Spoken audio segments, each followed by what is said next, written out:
Yo, what's going on, guys? It's G-Miners here. The other day, I uploaded a video going over the recent Malfeasance rework this season, along with some damage testing. Malfeasance actually beats out Outbreak when it comes to burst damage, so if you haven't checked that video out, make sure to do it after this one. But a ton of you guys recommended damage testing with Lucky Pants, and then also wanted a build with Malfeasance, so that is what we have today.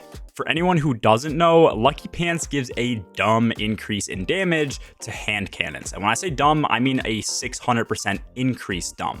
All you need to do is obviously be using a hand cannon and then swap to this weapon to get a brief period of increased damage. This is going to allow you to chunk the living hell out of champions in master content and then eventually in GMs when those return this season. And also, new to Malfeasance is intrinsic unstoppable rounds, so this is going to be one of the best primaries to take into activities with champions like Master Kingsfall, which just came out. Something not a lot of people realize is that the explosive damage that Malfeasance does rips through every shield type. So even in activities with modifiers like match game, just with this primary, you can avoid loadout restrictions and run more of what you want, rather than requiring the ability to rip all shield types. We are also going to be pairing this build with Void 3.0 for Hunters, because this tends to be the best overall subclass for GMs. But if you guys do decide to switch up the build, I think that Solar also has pretty good potential to work as well. Starting off with the subclass layout, first up we are going to be on Deadfall. I think Deadfall tends to be a much stronger option with the build for a few reasons. First off, if you need to land tethers from further out, Quiver is usually harder to hit. Deadfall naturally is going to be better for taking out larger groups of trash ads, and we don't have insane crowd control with this build, so Deadfall makes up for this. And then lastly, Quiver also tends to be used for damage, but for things like champs and even chunking bosses, we're going to be using Malfeasance anyways. After that, I am running Gambler's Dodge. Malfeasance has a 20-round mag, which lasts for the full duration of increased damage that we get from Lucky Pants, so Marksman won't be needed, and Gambler's is going to give us another smoke bomb charge. For grenade, I highly recommend running Vortex. This tends to be the best overall nade that lingers, and we want a lingering grenade to apply weaken effects, which will stem from one of our fragments. As far as aspects go, we are just specializing in invis for ourselves and for our teammates here. First up is going to be Trapper's Ambush. This gives our smoke bomb the ability to make us and our team invisible, and it also gives the quick fall ability, which consumes a smoke charge, allows us to dive down, and then it still weakens and makes teammates in the smoke cloud invisible. This is kind of the best of both worlds, while also giving us a nice ability to dodge quickly with. The main thing we will be using this for is to chain invis with Gambler's Dodge, and then also to instantly hide teammates after we get off a revive. Second to this is Vanishing Step. This is going to make our dodge also provide us with invis. I mentioned invis chains, so now with a dodge giving invis, we're going to be able to smoke bomb to vanish, then dodge to reproc this and get another smoke bomb back, and then we can smoke bomb one final time to go invis again. This is going to be especially helpful when you are trying to complete an objective or run around and revive multiple people, because you can be invis the entire time. These aspects are going to give us 3 fragment slots in total. First up, we are running Echo of Undermining. This is what gives our grenades the weakening effect. So with this, we're going to be able to toss a grenade at a champion to instantly apply a 15% debuff so the champ takes more damage, and then we can pull out Malfeasance and start chunking their health down. After this, we have a staple to all Hunter Invis builds, which is going to be Echo of Persistence. This is going to make Void buffs applied to us last longer. This works for Devour, Overshield, and most importantly, Invis. So now our Invis abilities last just over 40% longer. Trapper's Ambush lasts 6.3 seconds, and Vanishing Step lasts 4.8 seconds at base. So now these are going to go to around 9 seconds and 6.8 seconds, respectively.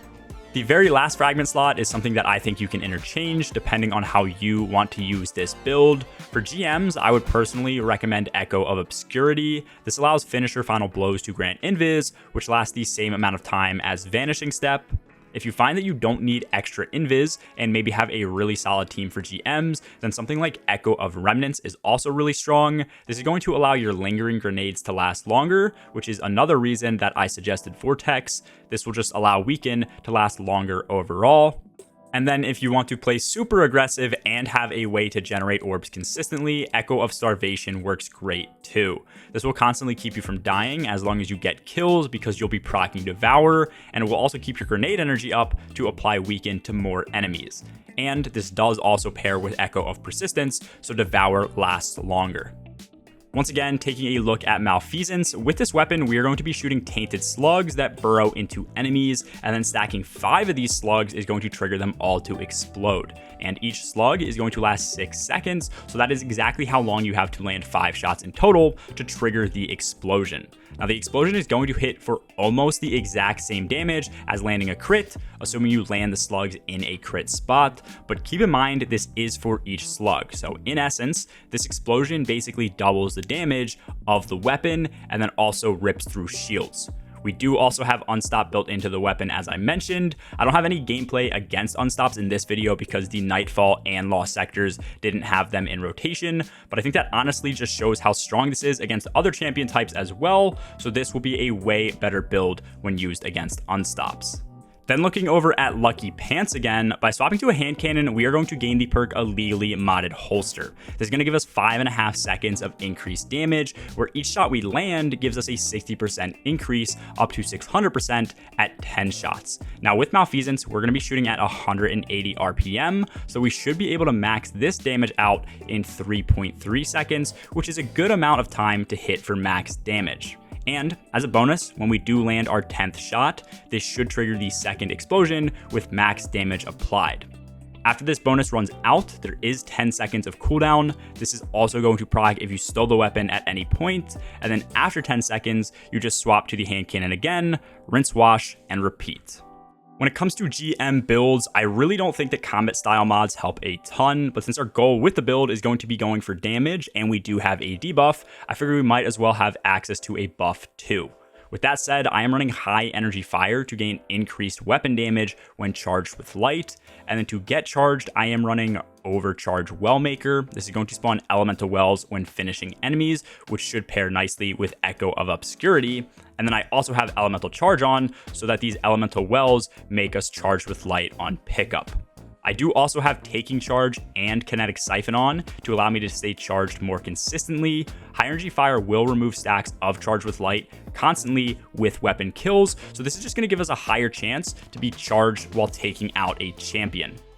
I think the build is super strong with or without the mods. These just tend to be a nice added bonus. And at the end of the day, with all the invis we have, you're able to just lurk around, waiting for Illegally Modded Holster to come back and then pop out of invis with a nade and Malfeasance to destroy champions. If you do manage to get everything stacking, you go from base damage to a 600% increase with Lucky Pants, plus a 15% from weakening effects and 20% from high energy fire. So in total, this multiplies to a 9.66x multiplier just for our primary.